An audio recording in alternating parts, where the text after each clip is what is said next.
आइए आज एक ऐसे प्रश्न को सॉल्व करने का प्रयास करते हैं जो आपकी बोर्ड परीक्षा में कई बार पूछा गया है और घन और घनाभ से रिलेटेड है। चलिए देखते हैं। कह रहा है दो घनों जिनमें से प्रत्येक का आयतन 64 घन सेंटीमीटर है, यानी घन है तो घन का आयतन, चलिए भैया घन का आयतन, घन का आयतन कितना दिया है हमारा 64।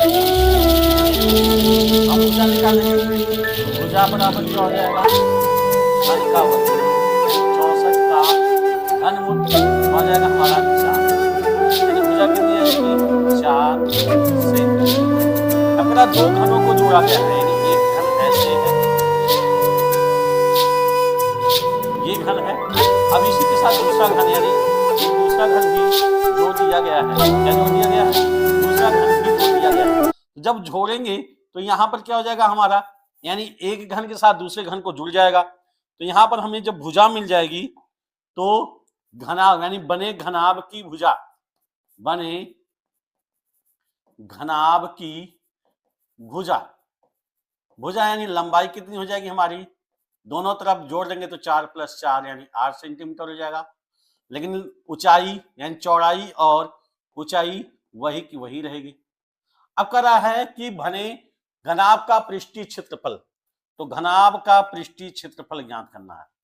क्या निकालना है, घनाभ का पृष्ठीय क्षेत्रफल ज्ञात करना है।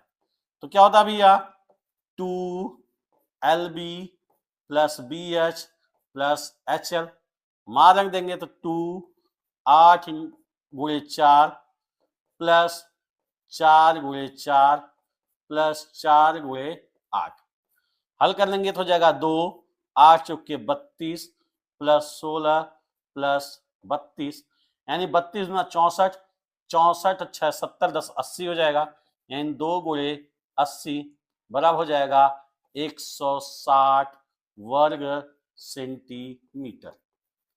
तो घनाभ का पृष्ठीय क्षेत्रफल कितना हो जाएगा भैया 160 घन सेंटीमीटर। यदि वीडियो अच्छी लगी हो तो प्लीज लाइक और शेयर करना मत भूलिएगा।